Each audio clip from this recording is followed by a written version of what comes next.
TV Candidez. Aqui a cidade tem muito mais espaço. Fundação Jaime Martins, promovendo cidadania.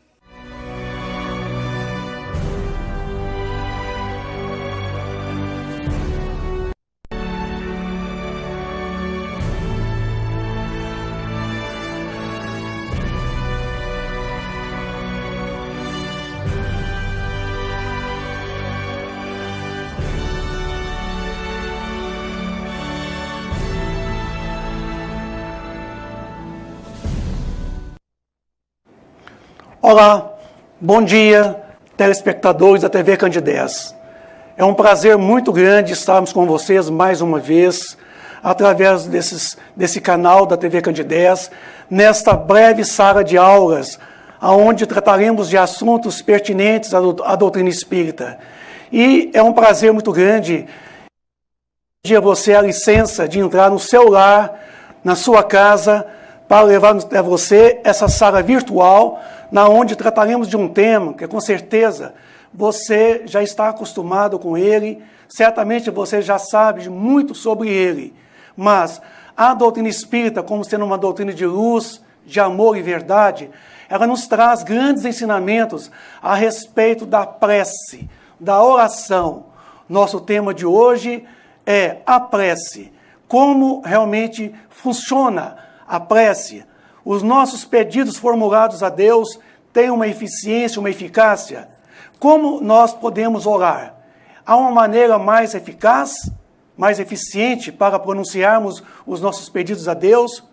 Esse tema é um tema muito pertinente nesse momento em que muitos de nós da humanidade não têm o hábito da oração pela manhã.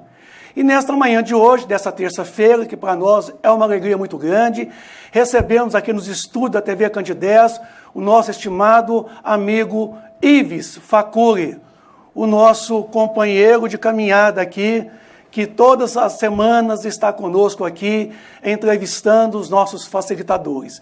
E hoje nós invertemos o papel. Hoje nós colocamos o Ives na condição de entrevistado.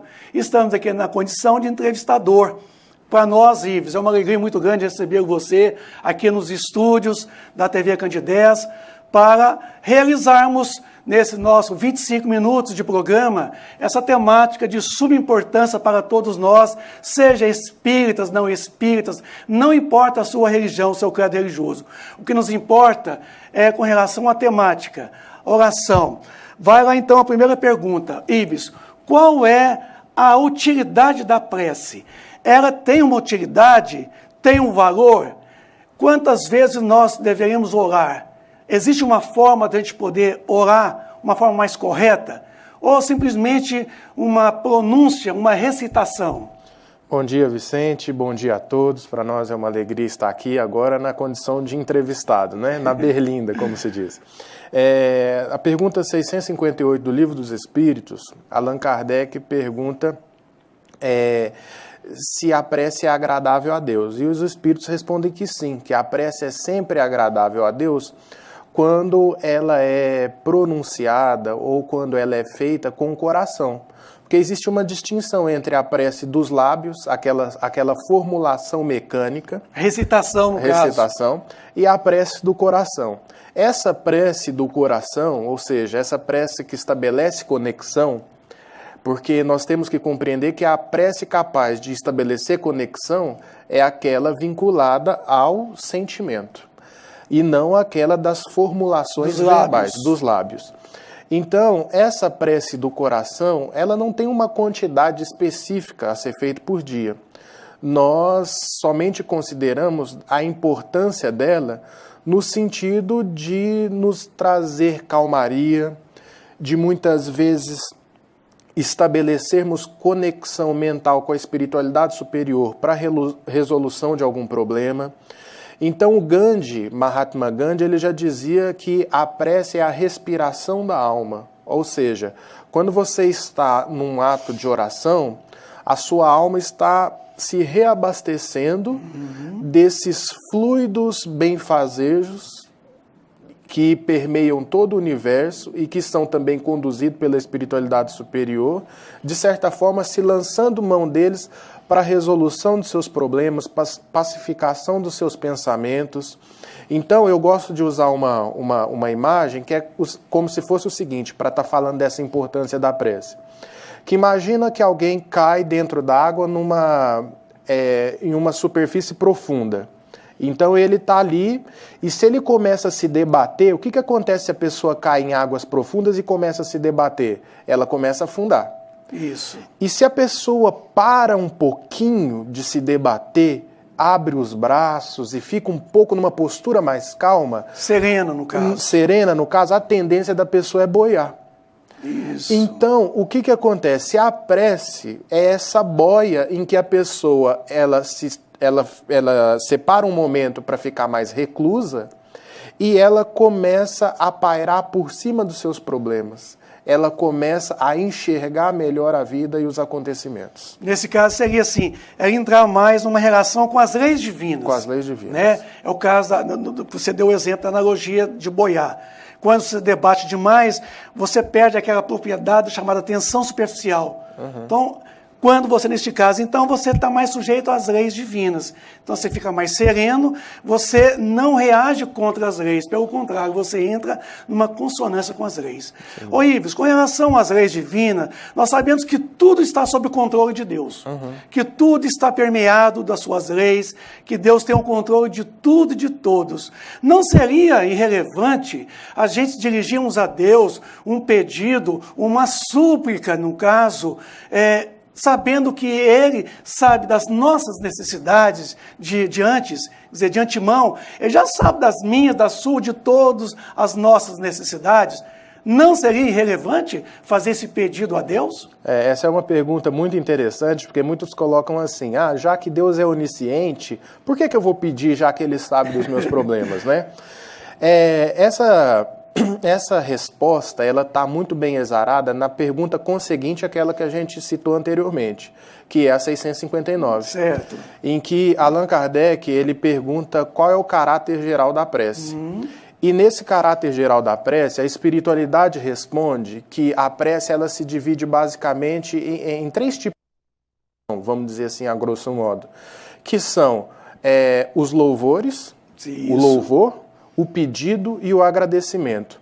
Nesse sentido do louvor, no sentido da contemplação, vamos dizer assim, o nosso estado mental ele ganha nova luminosidade, porque louvor ele está longe de ser bajulação. Isso. Quando nós falamos de louvor, nós de bajulação ou que Deus espere ser bajulado por nós.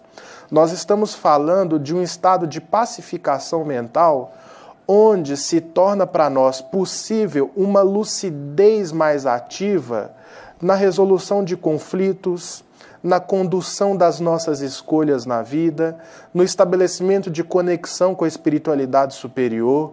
Ou seja, esse louvor ele representa tudo aquilo que significa reforma dos pensamentos. Seria assim, você entrar nessa energia divina que permeia todas as coisas. Que permeia todas as coisas. O pedido, que é esse segundo tipo de formulação que envolve a prece, ele seria muito naquela direção em que a gente, toda vez que pede algo, nós pedimos dentro de uma intencionalidade, dentro de um desejo profundo. Então você diz muito de você dentro daquilo que você pede para Deus. Muito bem. Então, assim, o Emmanuel até usa uma linguagem figurada nesse sentido, que ele fala o seguinte, se eu não me engano, no prefácio do Livrinho de Luz, em que ele fala que as borboletas elas buscam se nutrir do pólen, e o abutre ele busca se nutrir dos despojos. Então, o abutre, se ele for ter que pedir algo, ele vai pedir carniça para ele poder se alimentar. A abelha, ela vai pedir pólen.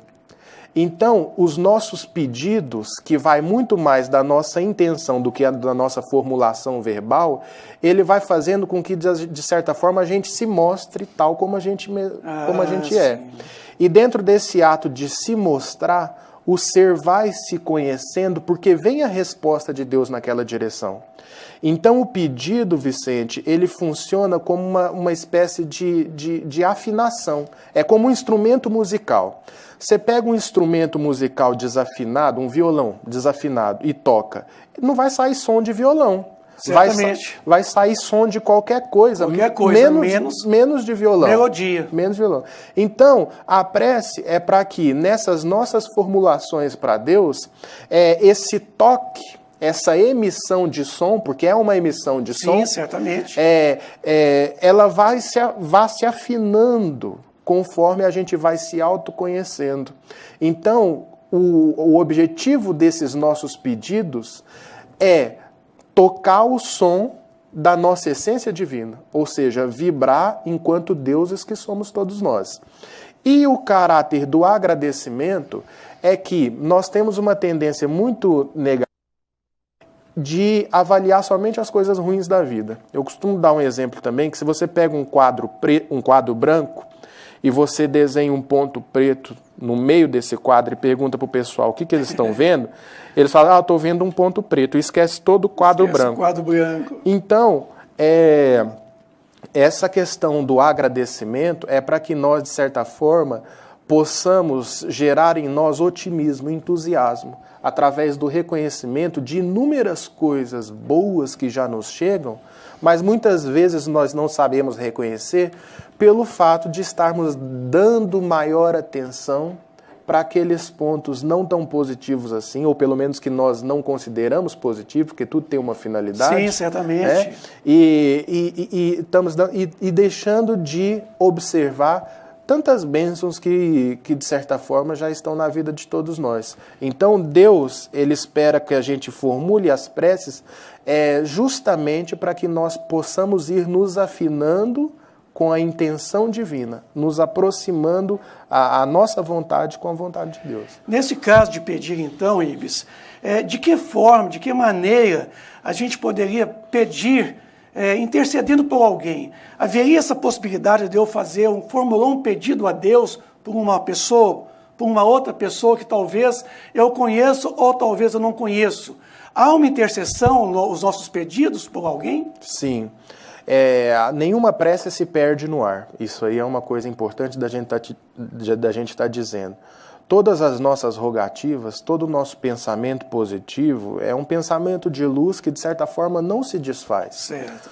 Por mais que aquela pessoa da qual a gente está destinando aquela oração, ela não tenha um merecimento, porque a gente tem que colocar toda essa questão do merecimento. Por mais que ela não tenha o merecimento, aquela prece que você fez em favor dela não se perde. Porque às vezes ela não tem merecimento, mas ela tem alguém do lado dela que tem o merecimento. Certo. E aquela prece, de certa forma, vai influenciar aquela pessoa que pode assisti-la mais diretamente, pelo fato de estar mais sintonizada com as vibrações da prece, e essa pessoa vai agir intervindo na vida daquela pessoa de uma maneira mais concreta. Muito bem. Então, nenhuma prece ela se perde, sabe? Tudo tem uma potencialização a partir do momento em que a gente faz essa prece com sinceridade. É porque a gente tem um hábito muito de pedir somente para a gente, né? Sim. A gente tem aquela atitude sempre preocupada com a gente primeiro, a gente segundo, a gente mesmo terceiro, quarto, quinto, a gente o último. Sim. E a gente às vezes esquece de pedir por alguém, né? Interceder por alguém. Então, nesse sentido, Ives, todas as nossas rogativas a Deus, elas são atendidas? Elas são atendidas. Todas as nossas rogativas, elas são atendidas. Mas nem sempre como a gente acha que elas deveriam ser. Porque o que acontece? Todo o atendimento de Deus de uma prece tem um caráter educativo. Sim. Então, muitas vezes, a gente estabeleceu, através da pergunta do Livro dos Espíritos, uma diferença entre a prece dos lábios e a prece do coração. Sentimento. Então, muitas vezes, você está formulando algo verbalmente, mas o seu coração está pedindo outra coisa que não necessariamente aquela. E Deus te responde dentro da sua intenção ao formular uma prece. É por isso que, muitas vezes, quando o nosso pedido ele é atendido, a gente não sabe compreender. Eu vou dar um exemplo que é muito comum e muito simples para os telespectadores poderem compreender essa questão melhor. Às vezes a pessoa está passando por dias de estresse no seu dia a dia E aí, por um momento, ela para antes de sair para o trabalho e fala assim, meu Deus, hoje dai-me paciência. E aí ela pega o seu veículo e sai. No caminho, ela toma uma fechada de outro carro, uma fechada terrível, que ela chega a quase bater. Aí ela se irrita, né? E fala assim, meu Deus, mas eu não te pedi. Então, justamente foi a fechada. Por quê? Deus, ele sempre responde, mas conclamando de nós um determinado esforço para a conquista daquilo. Isso, atitude. Então, o que ocorre? Às vezes a gente pede alguma coisa, Deus responde naquela direção, mas nós não sabemos compreender, porque Deus sempre tem uma finalidade educativa ao ele atender aos nossos pedidos. Então, é mais ou menos por aí. Neste caso, então, quer dizer, nessa fechada no trânsito, você está pedindo, você deveria agradecer, então, a Deus pela oportunidade. Porque seria uma prova, um tipo de prova para você, para exercitar em você uma atitude de paciência. De paciência. Não de reclamação naquele dado instante. Não, né? De reclamação naquele dado instante. Porque Deus, ele sabe das nossas necessidades mais do que nós. Então, nós temos que pensar como Paulo de Tarso dizia, né? Quando eu era criança, pensava como criança, me portava como criança, falava como criança. Quando atingi a idade adulta, abandonei as coisas próprias de criança. Então, perante Deus, nós somos crianças. Pois é. Então, muitas vezes, a criança ela não compreende uma determinação do pai. Mas aquele pai, ele sempre está destinando o melhor para o filho, porque ele já passou por aquilo, porque ele já compreende aquela etapa. Então, Deus não necessariamente passou por nós. Jesus, sim. Passou pelo aquilo que a gente tá vivendo agora. Então, ele sabe melhor do que nós aquilo que a gente precisa para evoluir. O melhor para nós, no caso. O melhor para nós. E realmente Deus sempre atende aquilo que talvez para nós seja mais útil do que, às vezes, preencher aquele momento. Porque nós somos pessoas muito cheias de ilusões, né? Sim. Às vezes, por exemplo, pedimos a Deus, oh, meu Deus, me ilumine para que eu ganhe na loteria. Ganhe um prêmio enorme na loteria. Seria bom para a gente ganhar na loteria? Então, Deus sabe o que é bom para nós, realmente. Ô, Wilson, mediante de tudo isso aí, quando Jesus nos pronunciou para nós que nós haveríamos de vigiar os nossos pensamentos e orarmos, isso realmente funciona? Até que ponto essa vigilância, essa oração, realmente nos veria prevenir de alguma coisa, de alguma atitude, ou talvez de algum evento que a gente não esperava? Sim. A pergunta 660 do Livro dos Espíritos, Allan Kardec pergunta para a espiritualidade o seguinte: a prece é capaz de tornar o homem melhor? E a espiritualidade responde que a prece, sim, é capaz de tornar o homem melhor, porque dentro do clima da prece, a pessoa se previne contra as tentações. Então é um grande mecanismo de autoproteção contra as tentações que nós venhamos a sofrer ao longo do caminho. Então a pessoa se protege. E a partir do momento em que a pessoa se protege, a resposta também nos coloca que a gente estabelece conexão com a espiritualidade superior. Então vejamos que a oração e a vigilância, como preconizava Jesus, ela é importante para que a gente não venha vacilar dentro das nossas tendências infelizes.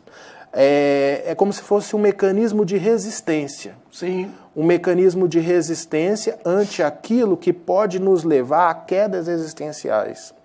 Ante aquilo que pode nos levar a deslizes, muitas vezes, que a gente vai comprometer a existência toda. Então, quando Jesus nos coloca orar e vigiar, é para que a gente possa manter determinada constância, a fim de que a variação vibratória nossa não possa não nos levar a cometer deslizes em desfavor da nossa evolução espiritual. Então, você está dizendo que sim, pela oração a gente eleva. Sim. E aí, nesse caso, elevando-se pela oração, a vigilância seria manter naquele patamar que você atingiu. Manter naquele patamar, evitando as oscilações. Evitando, pelo menos, as oscilações mais abruptas, porque oscilar a gente sempre vai. Agora, o problema é até que ponto você desce nessa oscilação.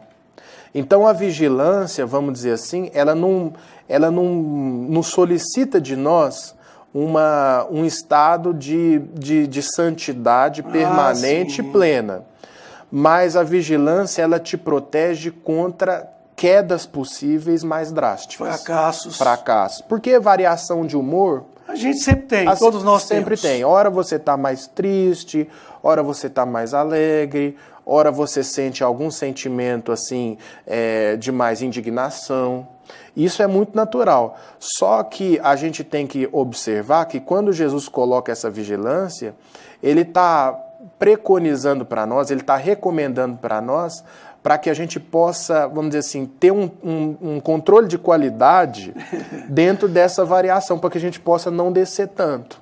Então é dessa forma, Vicente, que a gente tem que compreender essas palavras de Jesus.